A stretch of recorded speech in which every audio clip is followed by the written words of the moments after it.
You can tell a lot about a man by what he fixes when no one's watching. The first time Daniel Carter saw her, he wasn't thinking about love or destiny or anything close to that. He was just trying to keep his 6-year-old daughter from crying in the back seat of his aging Ford pickup while the late afternoon sun baked the cracked asphalt of a quiet roadside just outside town. The kind of place where cars passed by without slowing and nobody expected help.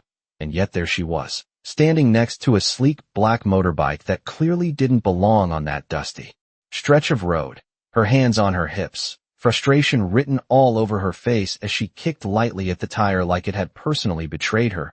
And Daniel almost drove past like everyone else would have, because he had groceries melting in the passenger seat and a shift starting in less than an hour. But then his daughter Emily leaned forward and said softly, "Dad, she looks like she needs help." And that was all it took for him to sigh, signal, and pull over behind her, the gravel crunching under his worn tires as he stepped out, wiping his hands on his jeans out of habit even though they were already stained from a long day at the repair shop.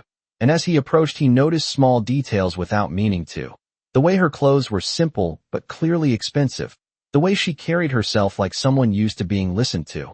And yet right now she looked stuck, human, and slightly embarrassed as she glanced up at him and said, "It just died on me. I don't even know why." Her voice steady but edged with irritation, and Daniel gave a small nod, already crouching beside the bike, asking a few quick questions while Emily peeked out from the truck window watching everything like it was a scene from a movie.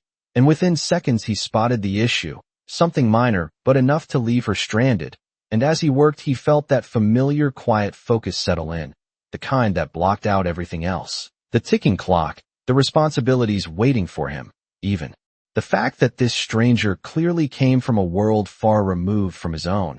And she watched him in silence at first, then curiosity slowly replacing her frustration as she asked, "You do this for a living?" And he shrugged slightly, tightening a bolt with a practiced hand. "Yeah, small shop a few miles back, nothing fancy." And she let out a breath that almost sounded like relief, like the answer mattered more than it should. And then there was a moment, brief but noticeable, where neither of them spoke, the sound of distant traffic humming in the background, Emily tapping lightly on the window, and Daniel finishing the repair before standing up and wiping his hands again, nodding toward the bike. "Try it now." And when the engine roared back to life, smooth and steady, her expression changed instantly, surprise flickering into something softer, something warmer, and she looked at him like she was seeing more than just a mechanic who stopped to help. "I don't even know how to thank you," she said, reaching for her bag as if money was the obvious answer. And Daniel immediately shook his head, stepping back. "You don't have to, it was a quick fix." Because to him it really was, just another small problem solved in a day full of them. But to her it seemed to land differently, her hand pausing mid-motion as she studied him, like she wasn't used to hearing no. And for a second it felt like she wanted to say something else, something more personal. But instead she just nodded slowly, slipping her hand away and offering a quiet, "Then at least tell me your name." And Daniel hesitated just long enough to feel it, that subtle shift, like something had just started without either of them planning it, before answering, "Daniel." And she smiled, a real one this time, not forced, not polite, just real. "I'm Claire."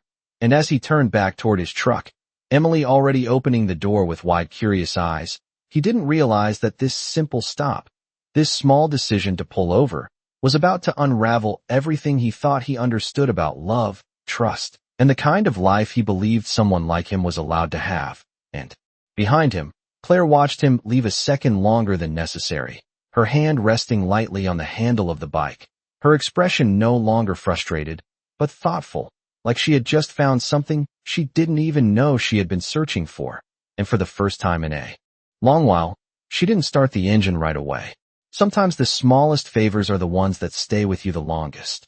Daniel didn't expect to think about her again, not after he merged back onto the road with Emily chattering in the back seat about how cool the motorbike sounded and whether he could fix one like that someday. But her face lingered in his mind in a way that felt out of place with everything else he had to carry, bills stacked on the kitchen counter, a late shift waiting at the shop, and a quiet house that still felt too big since Emily's mom left 2 years ago. And by the time he pulled into the gravel lot behind Carter's auto repair, he had already pushed the moment aside, slipping back into the rhythm of his life as naturally as he picked up a wrench, the evening moving fast with a steady line of customers, engines to check, oil to change, and the familiar hum of fluorescent lights overhead. But every now and then, between tasks, his mind drifted back to the way Claire had looked at him, not impressed, not dismissive, just curious, like she had seen something worth noticing in a man most people overlooked, and he shook it off each time, telling himself it didn't matter, because people like her didn't cross paths with people like him more than once. And even if they did, it wouldn't lead anywhere worth thinking about.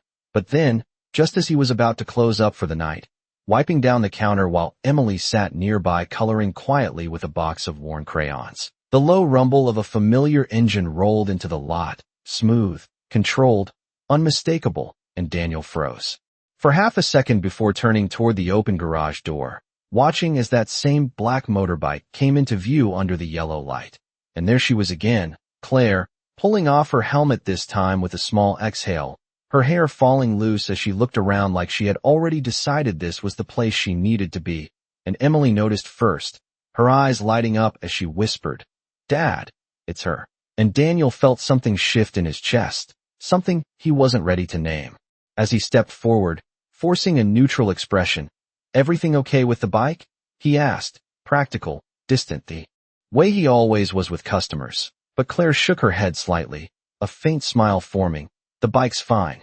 I just didn't get to say thank you properly." And before he could respond, she walked a few steps closer, glancing briefly at Emily before reaching into her bag again, though this time slower, more deliberate. "I know you said you didn't want anything, but I don't really believe in walking away from help like that." And Daniel sighed under his breath, already shaking his head. "Look, it was nothing, really." But she didn't seem convinced, her eyes holding his in a way that made it harder than it should have been to stay firm. And then Emily, without realizing the weight of the moment, stood up and walked over, holding out her drawing. "He fixes everything," she said proudly, and Claire's expression softened instantly as she crouched down to Emily's level, taking the paper like it was something important, not just a child's sketch. "Does he?" she asked gently, and Emily nodded. "Yeah, even when he's really tired." And something about that landed deeper than Daniel expected, making him look away for a second as Claire stood back up, her tone quieter now, less about money, more about something else entirely. "Then maybe you can let me buy you both dinner sometime. Not as payment, just as a thank you." And Daniel hesitated, the offer hanging in the air heavier than it should have, because it wasn't just about a meal. It was about stepping outside the careful boundaries he had built around his life, the ones that kept things simple, predictable, safe for Emily. And he opened his mouth to decline, instinct kicking in, but Emily looked up at him with hopeful eyes. And Claire waited, not pushing, just present. And for the first time in a long time, Daniel wasn't sure what the right answer was, only that whatever he chose might change more than just the rest of his evening. The hardest part isn't saying yes, it's realizing what that yes might change.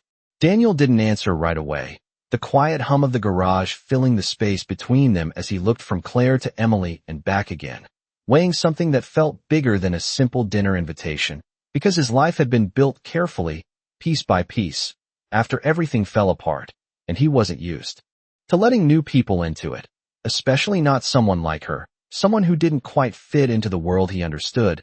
But Emily's hopeful gaze lingered, and Claire didn't rush him, didn't fill the silence, just stood there with a kind of patience that made it harder to say no.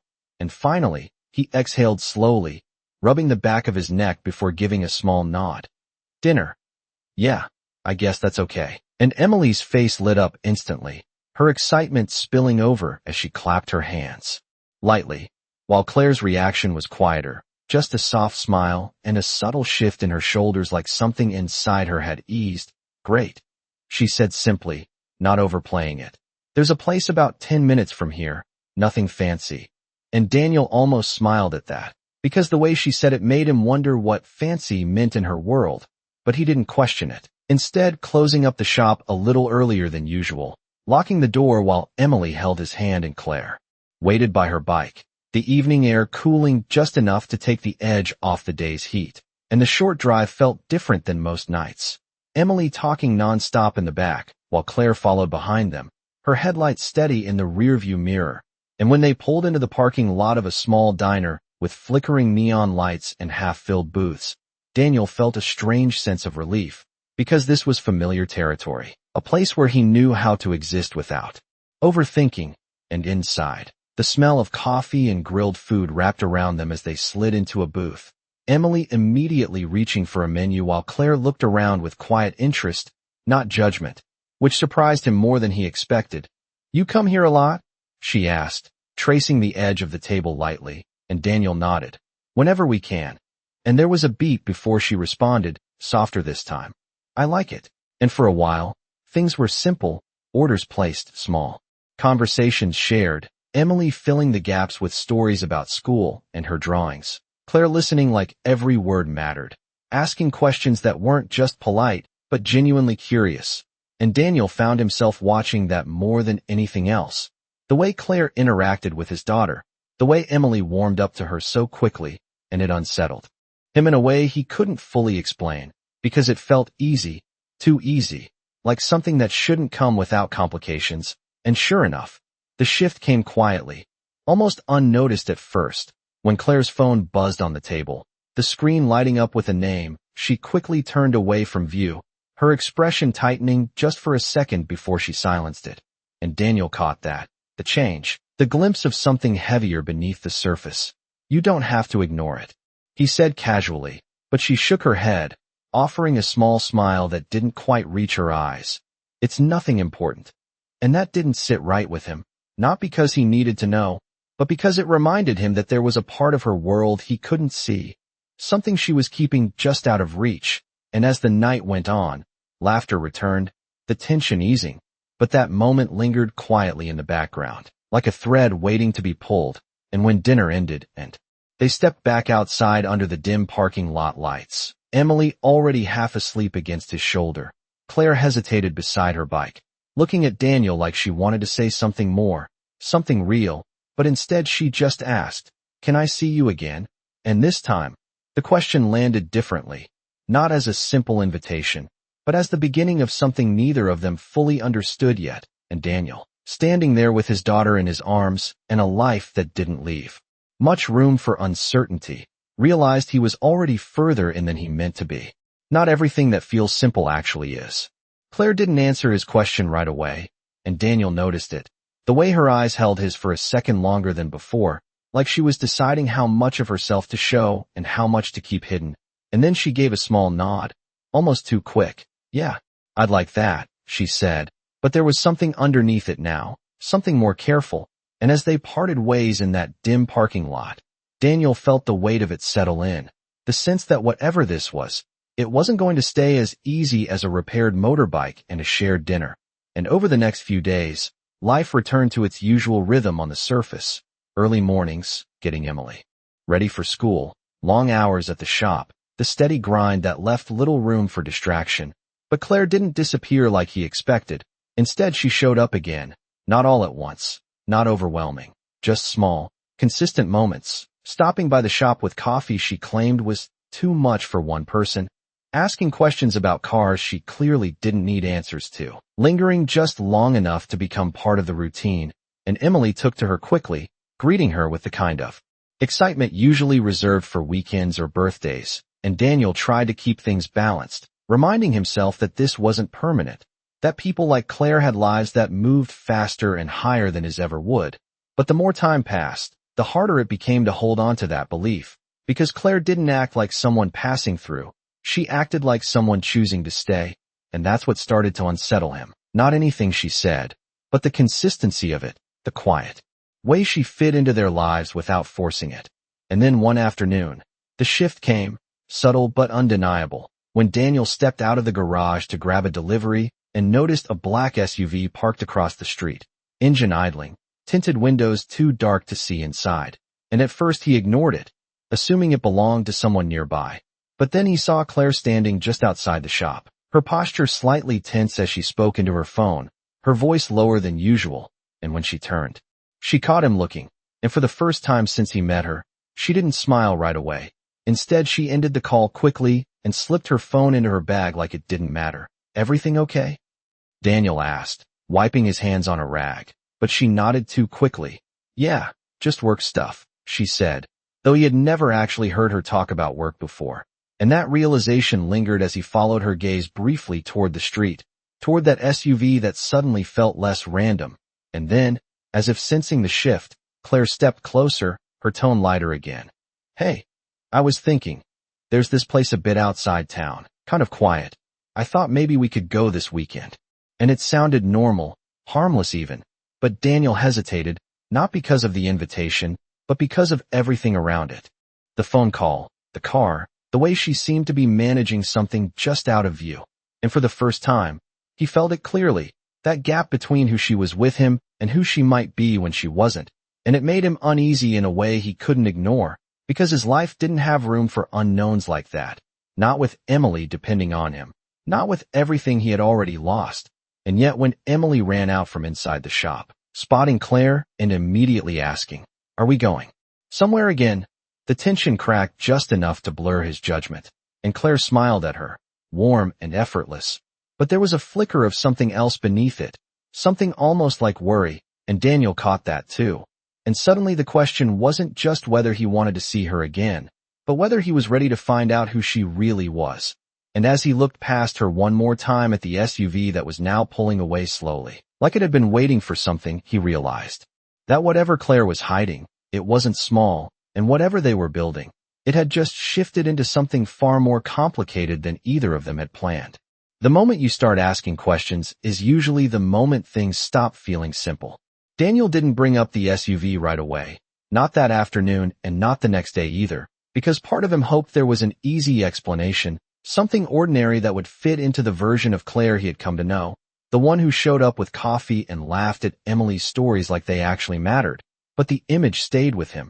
That parked car, the tension in her shoulders, the way she had ended that call too quickly, and it followed him through his routine, through oil changes and brake checks, through the quiet moments at home when Emily was asleep and the house felt heavier than usual. And by the time the weekend came, the question wasn't whether he noticed something was off, it was whether he was willing to ignore it.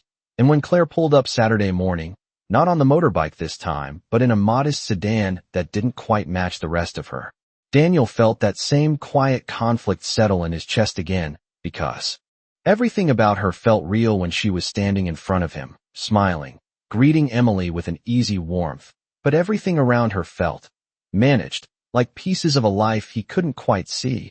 And still, he agreed to go, packing a small cooler, helping Emily into the back seat, telling himself it was just a short trip out of town, nothing more than that, and the drive itself was calm at first, open roads stretching out ahead, fields fading into tree lines, Emily pointing out random things she found interesting while Claire listened, occasionally glancing at Daniel like she wanted to say something but kept holding back. And then the shift came, quiet but sharp, when her phone buzzed again, this time louder in the stillness of the car, and Daniel saw her hesitation before she reached for it, saw the way her fingers tightened slightly as she read whatever was on the screen, and for a second, she didn't answer, just stared, like the message carried more weight than she wanted to deal with. "You can take it," Daniel said, keeping his eyes on the road. But his voice was firmer now, less casual than before, and Claire nodded slowly before answering, turning slightly toward the window, her voice low but not low enough to miss the tension in it. "I said I needed time. No, I'm not coming back today." And that was enough for Daniel to feel the line between them become clearer, sharper. And when she ended the call, the silence that followed wasn't the same as before. It wasn't comfortable, it wasn't easy, it was filled with things unsaid, and after a few seconds, he spoke, not angry, not accusing, just direct. "You keep saying it's nothing, but it doesn't look like nothing." And Claire didn't respond immediately, her gaze fixed ahead as if the road could offer her an answer, and when she finally spoke, her voice was quieter than he had ever heard it. "It's complicated." And Daniel let out a small breath, shaking his head slightly. "Yeah, I figured that." And the conversation could have ended there, could have slipped back into something lighter, but it didn't, because the tension had already taken hold, and Claire turned to him then, really looked at him, like she was realizing something she hadn't fully considered before. "I didn't plan for this," she said, and Daniel glanced at her briefly, confused. "Didn't plan for what?" And she hesitated again. that same internal battle playing out across her face before answering. For you, for Emily, for any of this to feel real. And that landed harder than anything else, not because it was cruel, but because it was honest in a way that made everything else feel uncertain. And Daniel tightened his grip on the steering wheel slightly, the road stretching out ahead, but suddenly feeling less clear. Then what did you plan? He asked, and for the first time since they met, Claire didn't have an answer ready, just silence, and the realization that whatever she was carrying, whatever life she had outside of him, was starting to collide with what they were building. And as they drove on, the destination no longer felt like the point, because something had already shifted between them, something that couldn't be undone just by pretending everything was still simple. The truth doesn't break things, it reveals what was already fragile. They didn't speak for the next few miles, the road stretching quietly ahead as the weight of Claire's words settled between them, and Daniel felt it clearly now. That shift from something uncertain but hopeful into something heavier, something real enough to hurt if it went wrong. And he didn't like that feeling, not because he was afraid of her, but because he was afraid of what this could do to Emily if it fell apart. And just as he was about to suggest turning back, Claire spoke again, her voice steady but stripped of the ease it once had. You deserve to know what you're stepping into. And that alone made his chest tighten, because it sounded less like a confession and more like a warning. And he kept his eyes on the road, nodding slightly. Then tell me. And this time, she didn't hesitate. Not like before, not like she was trying to protect something, but like she had finally decided to stop hiding it. I'm not just someone passing through, she said, almost carefully, choosing each word.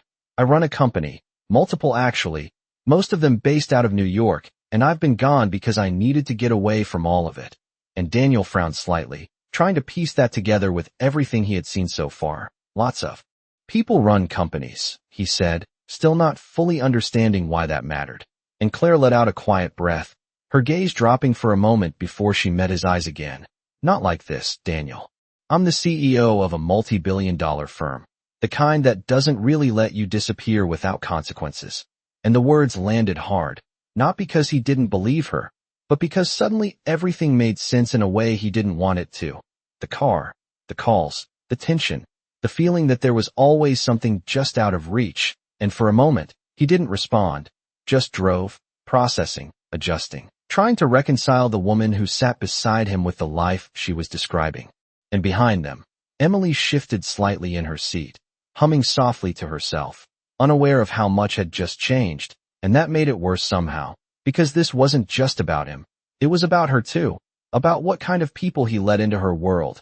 And after a long pause, he finally spoke, quieter now. So all this, the shop, the dinners, showing up like it's nothing, that's just you taking a break from your real life?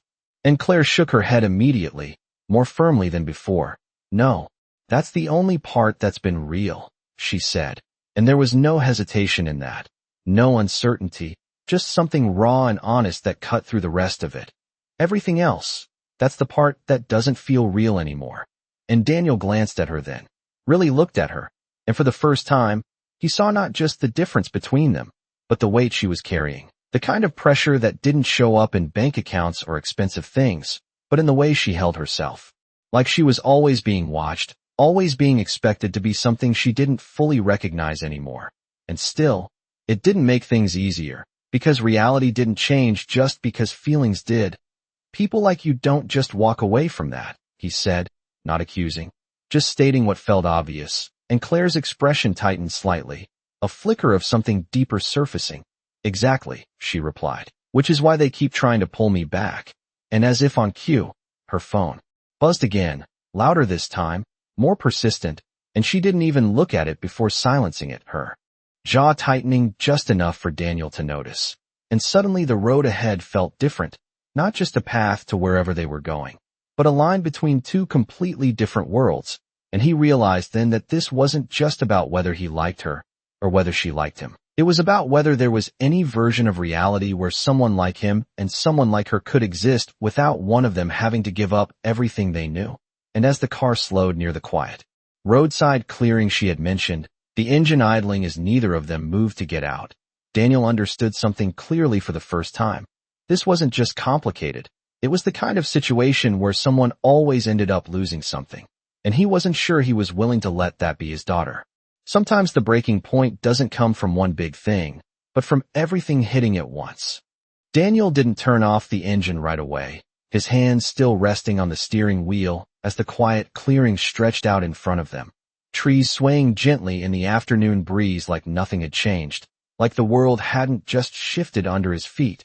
And beside him, Claire sat still, her phone face down in her lap, her shoulders tense in a way that no amount of calm surroundings could soften. And for a moment, neither of them spoke, the silence thick with everything that had already been said and everything that still hadn't, until Emily's small voice broke through from the back seat. "Are we here?" And that simple question landed harder than anything else, because it reminded Daniel what was actually at stake. Not just his feelings, not just Claire's truth, but the quiet, fragile stability he had built for his daughter. And he nodded slowly, forcing himself to move, to step out of the car, to open Emily's door and help her down like everything was still normal. But it wasn't, and Claire knew it too, because when she finally got out of the car, she didn't try to pretend, didn't reach for small talk or easy smiles. She just stood there, watching him with a kind of vulnerability that felt too exposed to ignore. And they walked a short distance into the clearing, Emily running ahead, chasing something invisible in the grass, her laughter briefly cutting through the tension. And for a second, it almost felt like they could hold on to that, like they could stay in that moment where things were still simple. But it didn't last, because Claire stepped closer, her voice low but unsteady. "I didn't lie to you. I just didn't tell you everything." And Daniel let out a short breath, shaking his head slightly. "That's the same thing when it changes everything," he replied, and there was no anger in his voice, which somehow made it worse, because it meant he wasn't reacting, he was deciding. And Claire saw that, panic flickering across her face for the first time. "Daniel, please, this isn't about money or status. I came here because I needed something real, something that wasn't built on what I have." And he turned to her then, finally letting the weight of it show. "And what happens when that world comes back for you?" he asked, gesturing vaguely toward the car, toward the phone she kept silencing. "Because it already is," and she opened her mouth to answer, but nothing came out right away, and that hesitation was enough to confirm what he already knew, that this wasn't something she could just walk away from, and that meant sooner or later, it would pull her away from him too, and from Emily. And that thought hit harder than anything else, because he had seen what it did to a child when someone left. Even with reasons, even with explanations, it still left a gap that didn't close easily, and he couldn't let that happen again, not to her. And Claire saw the shift in him, the moment he pulled back emotionally even while standing right in front of her, and that's when it broke, her composure cracking as her voice wavered. "I'm trying, okay? I don't have this figured out, but I'm trying because you matter, because she matters." And her eyes flicked toward Emily, who was now picking wildflowers a few yards away, unaware of the storm unfolding behind her. And Daniel swallowed hard, his own emotions tightening in his chest, because part of him wanted to believe her, wanted to step forward instead of back, but the other part, the one shaped by responsibility and loss, held firm. "Trying isn't enough if it ends the same way," he said, quietly, and that was it, the moment where everything balanced on a knife's edge. Claire's breathing uneven now, her eyes glistening as she took a small step closer like she could close the distance between them physically even if everything else was pulling apart. "Don't do this," she whispered, her voice breaking just enough to reveal how much she was holding in. "Don't decide this for both of us before we even try." And Daniel looked at her, really looked this time, at the woman who had walked into his life by accident and somehow become something that mattered far too quickly. And for the first time, he felt it fully, not just the risk, but the loss that would come if he walked away, and it shook him in a way he wasn't prepared for, because this wasn't just about protecting what he had, it was about choosing whether he was willing to risk it for something more. And as Emily's laughter faded into the distance and the wind picked up slightly around them, Daniel realized he couldn't stay in between anymore. He had to choose, and whatever he said next would change everything. The worst decisions are the ones you make when your heart is louder than your fear. Daniel didn't answer right away, and that silence was enough to make Claire's chest tighten as if she could already feel him slipping away. Not physically, not yet, but in the way people pull back when they've already decided something they don't want to say out loud. And she stepped closer again, her voice trembling now despite her effort to hold it together. Just tell me you don't feel anything, and I'll stop. I'll leave. I won't come back. And that hit harder than anything else because it wasn't a demand. It was a surrender.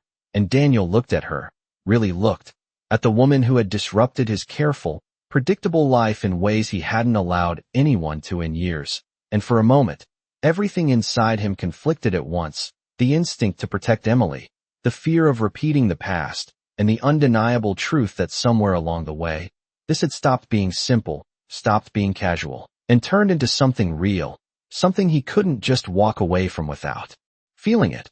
And he exhaled slowly, shaking his head just slightly. That's not the problem, he said, his voice low but steady. The problem is I do. And Claire's breath caught, hope flashing across her face so quickly it almost hurt to see. But Daniel wasn't done. And that's exactly why this is dangerous, he added, and the word dangerous lingered between them like something heavy and unavoidable. And before Claire could respond, the sharp sound of tires crunching against gravel cut through the moment, both of them turning instinctively as a black SUV pulled into the edge of the clearing, stopping just short of where they stood. And Claire's entire body tensed in a way that confirmed everything Daniel had been afraid of. And when the driver's door opened, a man in a dark suit stepped out, composed, controlled, the kind of presence that didn't need to raise its voice to take control of a situation. Miss Claire, he called, his tone respectful but firm. We need to leave, now. And Claire shook her head immediately, backing away slightly as if the distance could buy her time. I said I needed space, she replied, her voice stronger now, but still edged with strain. And the man didn't move closer, didn't push, but his next words landed with quiet authority. The board is already aware you're gone. If you don't return today, this becomes something much bigger than just a delay. And Daniel felt it then, the reality of her world crashing into theirs without warning, without softness, and behind him, Emily had stopped playing, her small figure now standing still, watching everything with confused eyes, and that was it. The moment everything snapped into focus for him, because this wasn't just about emotions anymore. It was about consequences, about forces bigger than either of them. And Claire turned back to him then, her composure finally breaking as her eyes filled, her voice shaking openly now. Don't let this be it, she said, stepping toward him, close enough that he could see the fear, the desperation she couldn't hide anymore. Please don't walk away because of them. And Daniel felt his chest tighten painfully, his instincts pulling him in opposite directions, because every part of him wanted to reach for her, to choose her. But the image of Emily standing behind him, small and uncertain, held him in place, and he ran a hand through his hair, the weight of the decision pressing down harder than anything he had faced in years. And then he took a step back, not dramatic, not sudden, just enough to create distance. And that small movement was louder than anything he could have said, and Claire saw it instantly, her expression breaking completely as a tear slipped down her cheek, followed by another she didn't try to hide. Daniel, she whispered, her voice barely holding together, and he swallowed hard, forcing himself to stay steady even as everything inside him resisted. You need to go, he said quietly, not cold, not angry, just final. And for a second, it felt like time stopped, like even the wind held its breath as Claire stood there, tears falling freely now, caught between the life she was being pulled back to and the one she had just started to believe in. And as the man by the SUV waited silently, and Emily watched without understanding, Claire realized this wasn't just a choice anymore.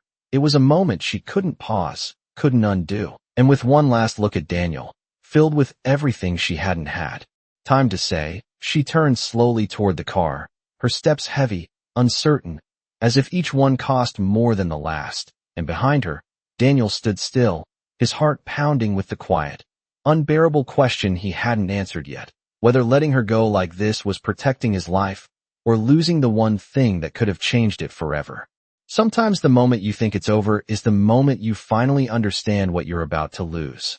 Daniel stood there long after Claire turned away, his eyes fixed on her as she walked toward the SUV, each step slower than the last, like she was hoping, just hoping, he would say something, anything, to stop her, and for a few seconds, he didn't move, didn't speak, because fear still held him in place. Fear of repeating the past, fear of breaking the fragile life he had built for Emily. But then something shifted, not outside, not in the world around him, but inside, quiet and undeniable, as he looked back at his daughter standing behind him, her small face confused, uncertain, watching the woman she had already started to trust walk away without understanding why. And it hit him all at once. That protecting her didn't mean shutting the world out. It meant showing her what it looked like to choose something real even when it was hard. And before he could overthink it, before fear could take control again, he moved, fast, calling out her name. Claire. And she stopped instantly, her body freezing just as she reached the open car door, turning back slowly like she didn't trust what she had heard. And when she saw him running toward her, something broke completely, her composure collapsing as tears streamed freely down her face. And Daniel didn't stop until he was right in front of her, breath uneven, emotions finally catching up with him as he shook his head, almost frustrated with himself. I was wrong, he said, his voice unsteady now, no longer controlled. I thought letting you go would protect everything, but it just feels like losing something I can't replace. And Claire's lips trembled, her voice barely forming as she whispered, then don't let me go. And that was it. The moment everything fell into place, not perfectly, not easily, but honestly, and Daniel stepped closer, his own guard breaking as he admitted what he had been holding back. I don't know how this works. I don't know how your world fits with mine, but I know I don't want to walk away from you. And Claire let out a soft, broken laugh through her tears, shaking her head slightly. I don't have it figured out either, she said, her voice raw, vulnerable in a way she had never allowed herself to be. But I'm tired of living a life that feels empty just because it's safe. And for a second, they just stood there, the world around them fading into the background, the man by the SUV watching silently, Emily standing a few steps away with wide eyes, witnessing something she didn't fully understand but could feel. And then Claire stepped forward completely, closing the distance, her hands trembling slightly as she reached for his, holding on like she was afraid this moment might disappear if she didn't. I'm not choosing them, she said softly, her voice shaking but clear. I'm choosing this. I'm choosing you. And Daniel tightened his grip around her hands, the weight of everything still there, but no longer something he was running from.